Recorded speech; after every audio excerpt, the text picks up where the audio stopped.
welcome to another Saturday morning show for Anything Goes. Well, we have a great show lined up for you this morning. I'll be showing you how to make Space Invaders. They're actually cakes, so if you want to make them, make sure you have a pen and paper ready to take down all the ingredients. Also, we'll have real live bears along to give me a big bear hug. And if you want to find out about robotic dancing, well, join us later. Angus.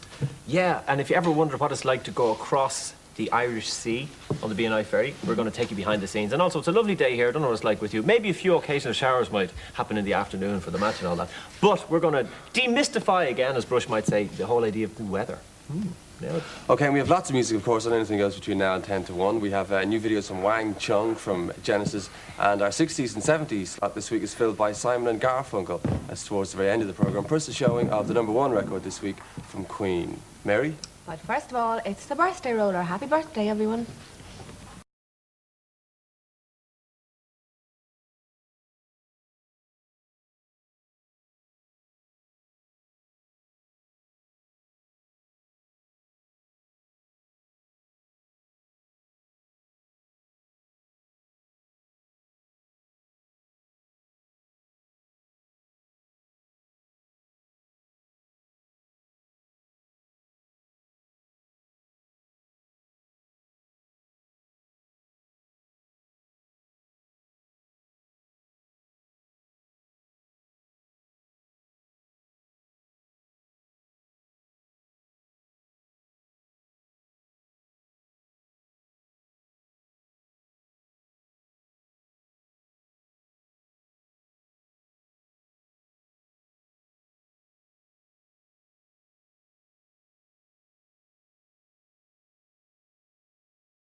And happy birthday, everyone. Well, you'll never guess what the story's all about this morning. Have one look at all the gang here. And what are they wearing? Hats. Well, the story's called Grandmother Lucy and Her Hats. Grandmother Lucy was a very, very old grandmother, and she lived in a house with red, red roses. The sun shone on her red roses in the morning, and when I went to see her, I knocked at her door. My grandmother had a giant cat made of white fluff. He was like a big dandelion clock, and he walked slowly with his tail waving. His name was Tom, and wherever Grandmother went, Tom went too. Grandmother Lucy said we could go up to the attic. The attic was as high as the sky at the top of the house.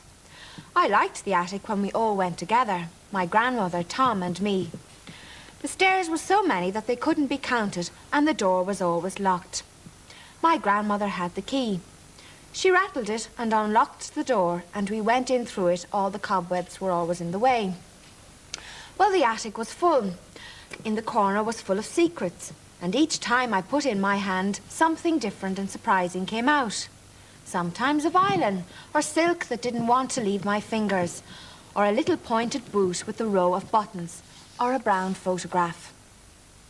I didn't like all the cases in the attic because of going away.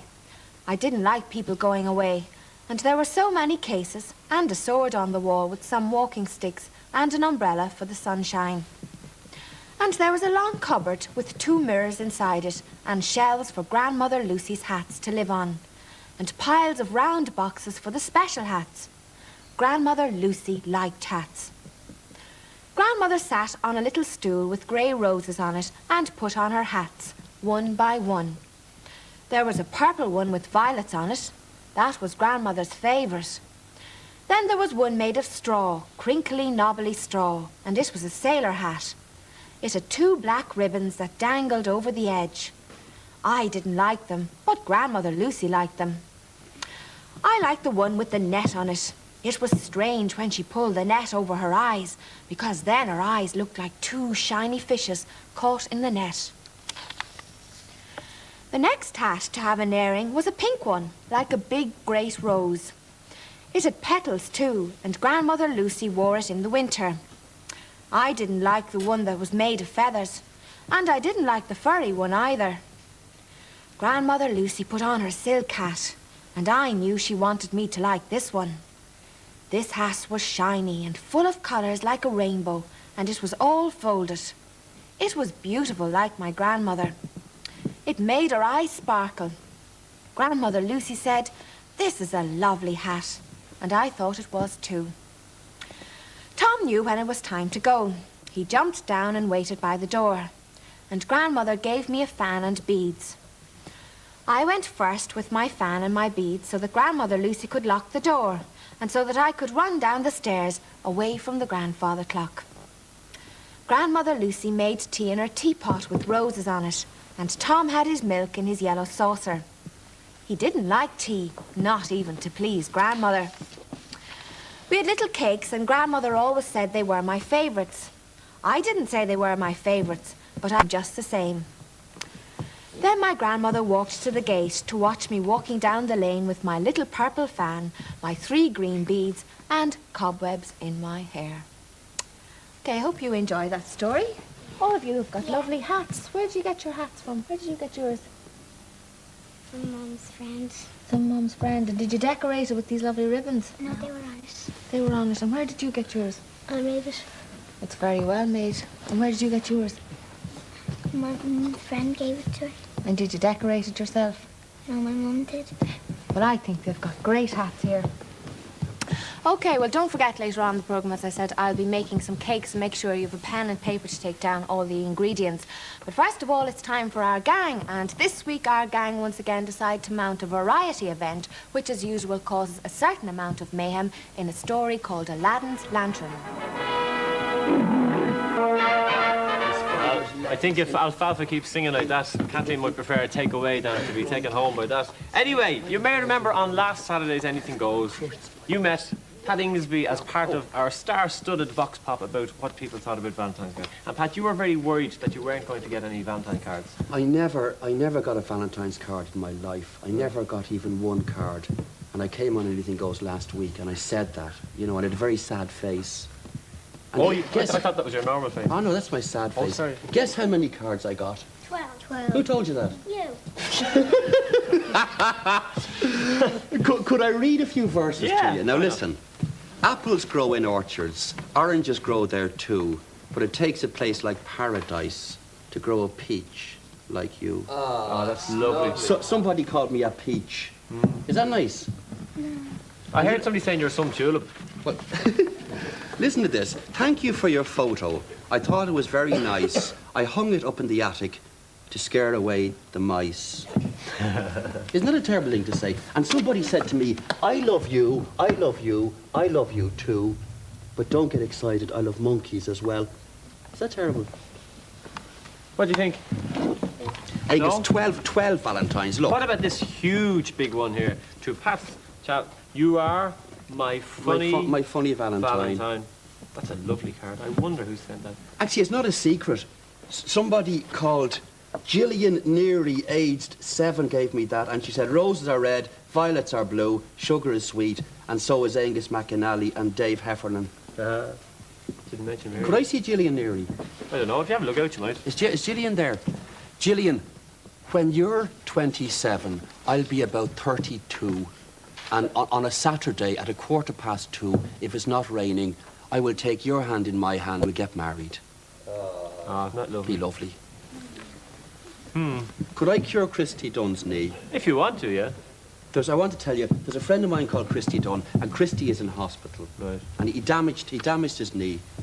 right. He was on the Nace Road, water skiing, and the tide went out, and he damaged his knee. And is Christy in there? Yes. Christy, listen. Oh, wait there. Could you just ask the nurses around the bed just to get... Girls, could you just get back a wee bit? Yeah, that's grand. And Christy, would you lift your knee Just pull the bedclothes back a bit, yeah, and just bring the knee up. Yeah. Christy's knee, please get better at 20 past 3. Would you say that with me? Out there. Christy, hold your knee up again. Are you ready? Well, all hold our knees up. Christy's knee, hold your knee up. Christy's knee, please get better at 20 past 3. Do you know, Pat, there's one thing I love about having you on the programme. You make me look sane. Do you know that? Do you reckon? Yeah, it's really, it does me a pound of good. Well, look, I'm delighted you got so many Valentine cards, and congratulations. Thanks a million. And this may open up a whole new area of your life. Do you reckon? Can I come in Anything Goes again next year and put on another sad face and say I only got 12 Valentines last year? All right. Fair enough. Fancy a pop video? I'd love a pop video. Here's the man. Speaking of which, welcome to Anything Goes, Pat. Thanks a lot, Dave. Nice Good to see you. Good to see you. Now, we've bad news to begin with for Duran Duran fans because we were to show you their new video today. Unfortunately, it's not ready. However, this is Illegal Alien from Genesis. And welcome to Collector's Corner once again. And our collector this week is David Barrett, and David comes all the way from Lochgray in County Galway, and he collects coins. Welcome to Anything Goes, David. How did you start collecting the coins? My uncle and my granny used to work. My granny used to work in Aer Lingus, and my uncle used to be a radio officer at sea. And that started you off. Yeah, I got a couple of coins from them. Then I decided to collect them.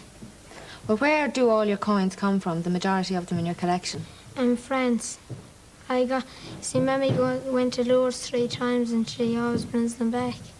I have about 30 of them. OK, we'll have a look at those. Where are they on the table there? And they're there. This is my favourite French one. Which one? This is my favourite French one. Yeah. Why do you like that one? Because you see, it's sort of the nicest one as well, and it's the one that I like most because it's the most valuable one. I have to take care of it most. Well, how much do you think it's valued at? The franc is worth 10p, so about £10. £10, oh. I'm telling you, you better watch these coins in studio. What else have you got there? What other countries have you coins from? I have them from all over the world. Any from America? Yeah, I have a dollar coin here from America. I got that about Christmas from Father Downey. He came to our house one night, and Mammy told him that I collected coins, and he gave me lots of American ones. So is that where you get most of your coins from? Do you swap any of them with your friends? No, none of them collect them at all. Why is that? I don't know. They just sort of, most of them collect stamps. But you want to be different. You have a coin there in the front with a little hole in the middle of it. Where's that one from? If you can get it up. This one's from China. Yeah?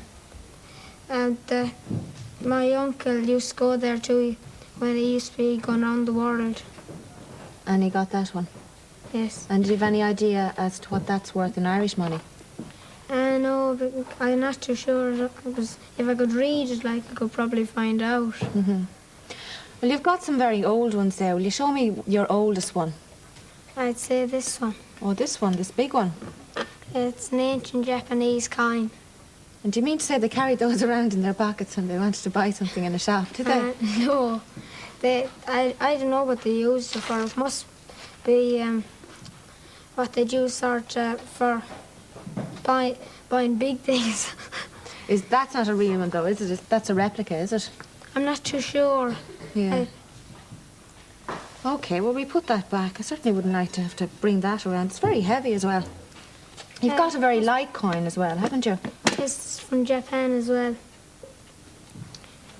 What's that equivalent to here? I don't know, but the currency over there is the yen anyways. Mm-hmm. OK, well, you've also some notes, and we'll have a look at those. Where do they come from? I have one from Brazil. You see, wherever there's really oil, oil and petrol, my uncle would have got them because he used to go around an oil tanker some of the time. Oh, I see. Well, did you ever run short of money and get a nerd to spend some of those? I haven't got anything that I could spend, really. OK, you have a nice one here in a red box. Where's that from? That's from the Tower of London. That's not a real coin at all, you could. It's a sort of a coin. Mm-hmm. So just for show. For show. My auntie got it when she was over in London. Well, do you clean any of them at all? Or do you just leave them as they are? Would it ruin the value? If I clean them. Yeah. I have to clean some of them because if I clean that, I'd have to clean that with Jif, and if it got caught in between any of the sides, I wouldn't be able to get it out. And I couldn't clean that with Jif because of all the little So it's better to leave them as they are? Yeah. OK, well, the real reason you came on Collector's Corner was what? Who did you want to say hello to? We're making a special exception for you this morning. I'm going to say hello to my little brother Paddy. OK, say it into camera 3 there. Going to say hello to my little brother Paddy, all my friends, my nanny, and my teacher Sir Monaghan, and my friend Ivan Healy, and his grandmother Mamsie, who's sick. All right, well, we hope his grandmother gets better soon. Thank you very much, David, for coming along. It was nice to have you this morning. OK, well, now it's time for Curious George. And this week, Curious George innocently goes on a fishing trip, but ends up in trouble as usual. Curious George. Here's... Good man, Curious George, and the man with the yellow hat. There's lots of hats here this morning. Niall, you were just saying you do an unusual hobby. What do you do? Fencing. Fencing. Whereabouts? In school. And how often would you do that? Once a week. And what does that involve? What do you use? Foil and some of us use a glove. Can you hurt yourself doing it? No. You sure? Yes. How do you prevent yourself from getting hurt? Well, we wear a padded jumper, so it won't hurt, and it has a little ball on it. So you can't actually cut anybody or anything? Yeah. Excellent. OK, time for the trick. Once again, it's a prediction trick. I am predicting that the card that we pick from this 2 halves of a pack here will match that one there, all right? Now, this is quite difficult, so I need to concentrate with this one. Now, Niall, would you just cut that pack in half, please, there? OK. Right, yeah. We just take these lads here, and we'll mark your cut there. Now, would you like to pick a number between 10 and 20? Anywhere between 10 and 20. Or anybody else like to help her? Yeah. Between 10, anything up 10, 11, 12, 13, 14, 15, 16, 17, 20. Any of those? 13. 13, OK. Will you all count 13 with me and count at home as well? 1, 2, 3, 4, 5, 6, 7, 8, 9, 10, 11, 12, 13. Now, 13 is made up of a 1, a 3, and 1 and 3, 4. So let's count back 4. 1, 2, 3, 4. OK. So there's one half of our prediction. The Queen of Hearts. Thank you for that bit of help. And now, we go back to where Niall cut the pack, and we get the other half of the Queen of Hearts. So now, how about that for a trick? What do you think? Boo. Why are you going boo? No, because that's 6 of... Spades. Yeah. Well, hang on a second. I said that my prediction would match this card. Now, wait until you see this. Dun, dun, dun, dun, dun, dun, dun, dun. Let's hear the cheer. Now, it was nothing really because, in fact, the 6 of spades was the only one of the blue cards that had anything on it at all. And the Queen of Hearts, which had a nice blue back, was the only card that had a blue back because all the other backs were different. How about that? How about... Is the auto cue working? How about... No, that's the end of it. OK, big cheer for me. Yay! I don't know. OK. Time now for Droopy. And this week, Droopy discovers the law of the West in a little story called Homesteader Droopy. You know Droopy with the funny voice? This is him.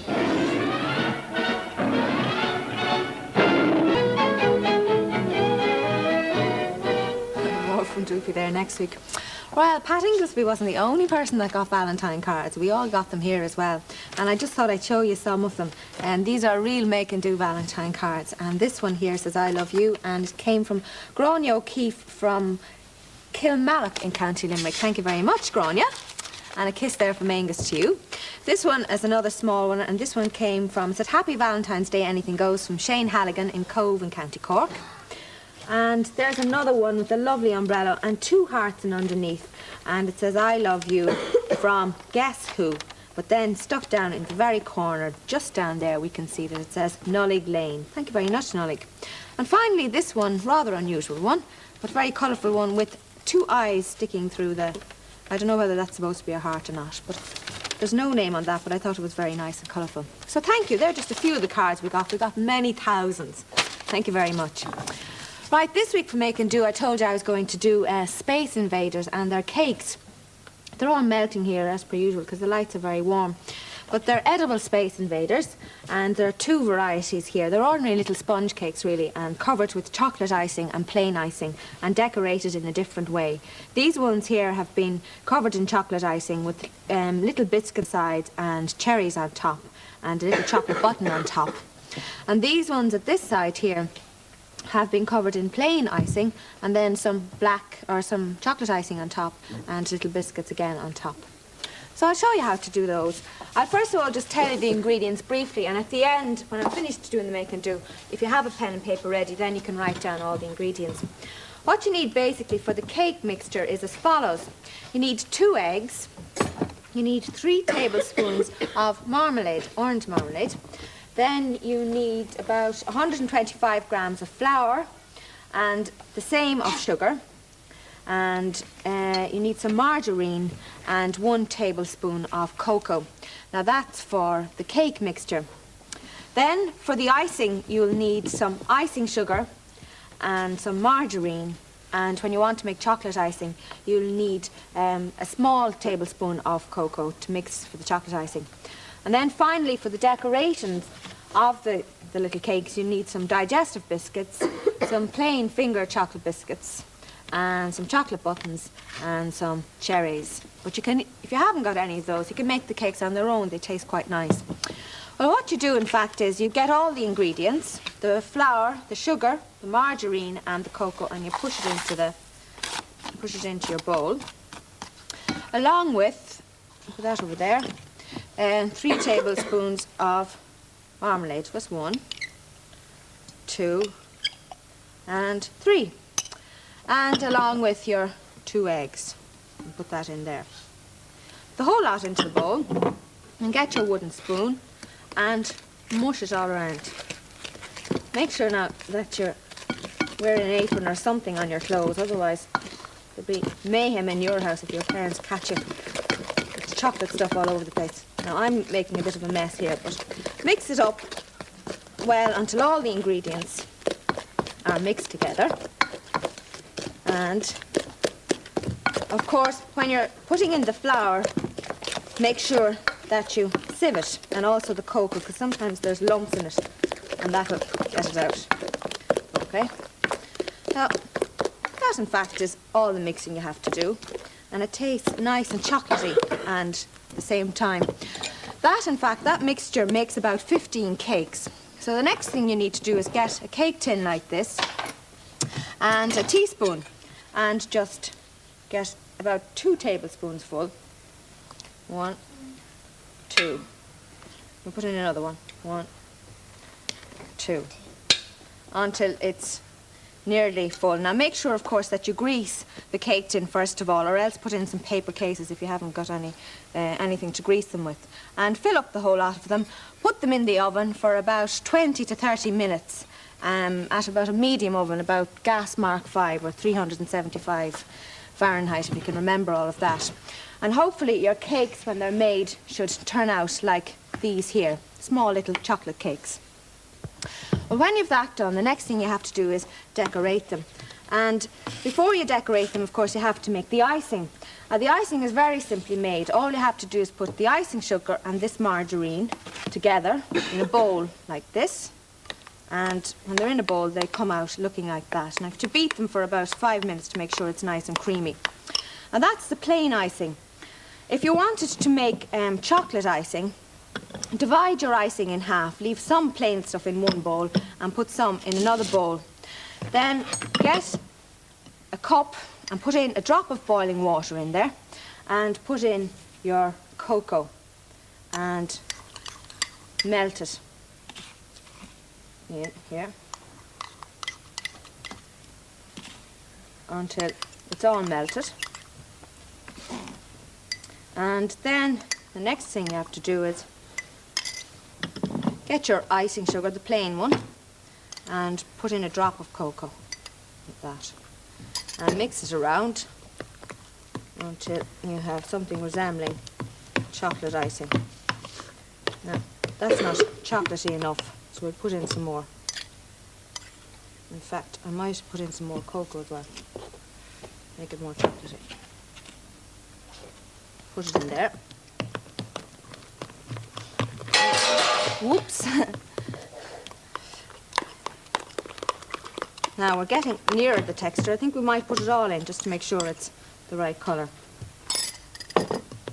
Oops, so it's all like...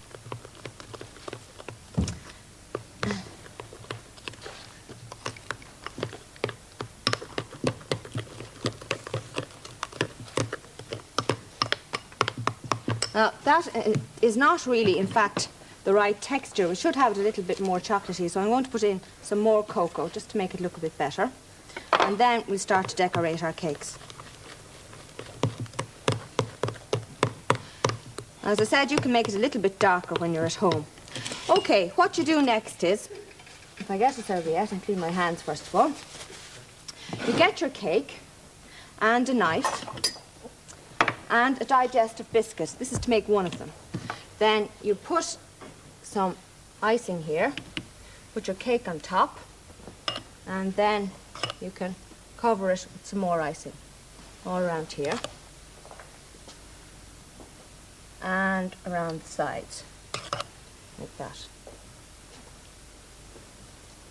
All around the sides here and here. Oops, this is a bit gooey looking. Dave is saying, The next thing you do is then you get some of your biscuits and you put them at one at each side, 4 altogether. These are halved biscuits. One here, and one here, and one here. Biscuits. Then you stick another biscuit in the top, here. Then you can put a cherry on each of the biscuits. One cherry there, one here, and this biscuit's not going to stay on top, so we'll take it down, but oops. Put a cherry here, and a cherry on this one. Whoops, I'm all fingers this morning. And a cherry on this one. And finally, for the one that should stay on the top, I'll stick it there. You can put a little chocolate button on the top, if you like. Put some icing on the back of it. Now, if you look at the ones that are on the tray, they're better made because they had longer to set, but the heat in the studio this morning is making them all melt. Okay. I think I'll leave that one aside. It looks like a walking disaster. The second one you make, the second idea to make one is get your, and use a clean knife and some icing sugar. And you can put this one on a biscuit as well if you like, or you can leave it plain. We'll just put it on a biscuit because it's easier to manage them. And cover it with icing at the side. Here. And around the other side. And here. And here. On all sides. And then when you have it done that, you can just put some chocolate icing on top. And then you can stick some biscuits out of the side of it here. 2, 3. And you can put some chocolate buttons around the sides. right around the whole way. And that is it. They didn't turn out very well this morning. They look better on these ones over here. But if you want to get the recipe, here it is on your screens coming up now. First of all, the first thing you need is as follows. You need 125 grams of soft margarine. You need 75 grams of caster sugar, 125 grams of self-raising flour, which you have to sieve. Then you need 1 tablespoon of cocoa, 3 tablespoons of orange marmalade, and 2 eggs. And you cook that cake mixture for 20 to 30 minutes in an oven, gas mark 5 or 375 degrees Fahrenheit. Then for the icing, you need 175 grams of butter or soft margarine. You need 275 grams of icing sugar. You need 25 grams of cocoa. And finally, you need some boiling water. Then for the decoration, you need some cherries, you need some chocolate finger biscuits and some digestive biscuits. And let's hope they turn out better than mine did. Smashing response to the make and do today, Mary. I can see that, Must tell you actually what happened when Mary was making the make and do there. One of our distinguished colleagues in the studio sat on one of our glass tables and fell through it with pure and sort of actually eating these, if not exactly making them. And now we have a distinguished colleague and an extinguished table. But anyway, it's time for some video. This is a band called Wang Chung. We've lots of music still to go this morning here on Anything Goes. And while we're looking at this, let's have something to eat, shall we? Certainly. There you are.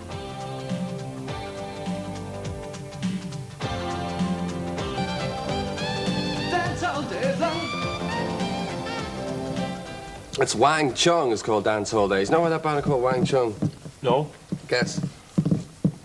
You being the musician on the programme should know this. Chung in the guitars. When they strum the guitar, that's directly the sound it gets. Carolyn Fisher, who's our production assistant, told me that, so it must be true. Oh. Wang Chung, Dance Hall Days. All right. Mary, I can honestly say, I've never tasted anything quite like this before. It tastes nice. Well, I'm not exactly saying that. Anyway, it's time for our second birthday roller, so everybody's going to sing happy birthday. Happy birthday to you. Happy birthday.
Ruined anyway. Started a new diet this morning. Don't forget still to come this morning. A look behind the scenes of a car ferry going crossing back to Holyhead. Plus, demystifying the weather. Demystifying. Very good, Angus. Great, Next, Angus. please. Mist, all the rain. Yeah, well, we've also got 2 bears, or at least we hope we'll have 2 furry bears. I thought it was funny anyway. Later on in the programme. And also, if you want to find out about robotic dancing, well, join us then.